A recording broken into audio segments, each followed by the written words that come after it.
নমস্কাৰ, আলোচনা কৰিবলৈ ওলাইছোঁ তৃতীয় শ্ৰেণী সমাজ বিজ্ঞানৰ ঋতু আহে ঋতু যায় নামৰ পাঠটিৰ শেষৰ প্ৰশ্নটোৰ উত্তৰ। এতিয়া প্ৰশ্নটোত আছে 6 নম্বৰ, প্ৰতিটো ঋতুৰ বৈশিষ্ট্য বা গুণাগুণ সম্বন্ধে বছৰটোৰ বিভিন্ন সময়ত লাভ কৰা অভিজ্ঞতা টোকাবহীত লিখি থোৱা। ইয়াৰ উত্তৰ হ'ব প্ৰতিটো ঋতুৰ বৈশিষ্ট্য তলত আলোচনা কৰা হ'ল। গ্ৰীষ্ম ঋতু, জেঠ আহাৰ মাহৰ সময়খিনিক গ্ৰীষ্ম ঋতু বোলা হয়। এই সময়ত সূৰ্যৰ পোহৰ প্ৰখৰ আৰু উত্তাপো বেছি হয়। দিনবোৰ ৰাতিবোৰতকৈ দীঘল হয়।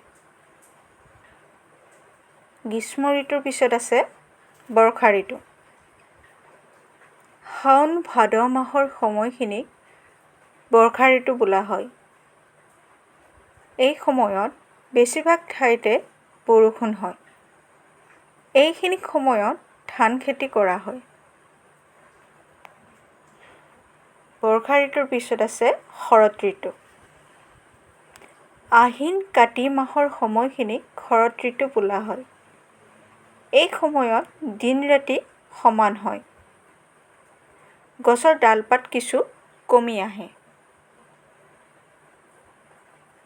শৰৎ ঋতুৰ পিছত আছে হেমন্ত ঋতু।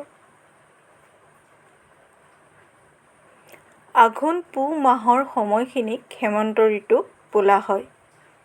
এই সময়ত ঠাণ্ডা আৰম্ভ হয়। দিন ৰাতিতকৈ চুটি হয়। তাৰপিছত আছে শীত ঋতু। মাঘ ফাগুন মাহক শীত ঋতু বোলা হয়। এই সময়ত দিন ৰাতিতকৈ চুটি হয়। মানে দিনবোৰ ৰাতিতকৈ চুটি হয়। দিন চুটি ৰাতি দীঘল। মাজে মাজে চৌদিশে চেঁচা বতাহ বয়। তাৰপিছত একেবাৰে শেষত ছটা ঋতুৰ একেবাৰে শেষৰটো হৈছে বসন্ত ঋতু।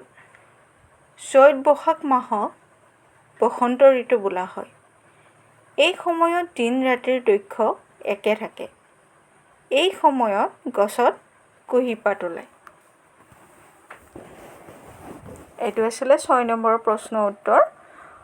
যিহেতু মই দিয়া ঋতু আহে ঋতু যায় পাঠটিৰ প্ৰশ্ন উত্তৰসমূহত 6 নম্বৰ প্ৰশ্নটোৰ উত্তৰ দিয়া নাছিলোঁ, তোমালোকে অনুৰোধ কৰাৰ বাবে 6 নম্বৰ প্ৰশ্নটোৰ উত্তৰটো মই তোমালোকক লিখি দিছোঁ। ধন্যবাদ।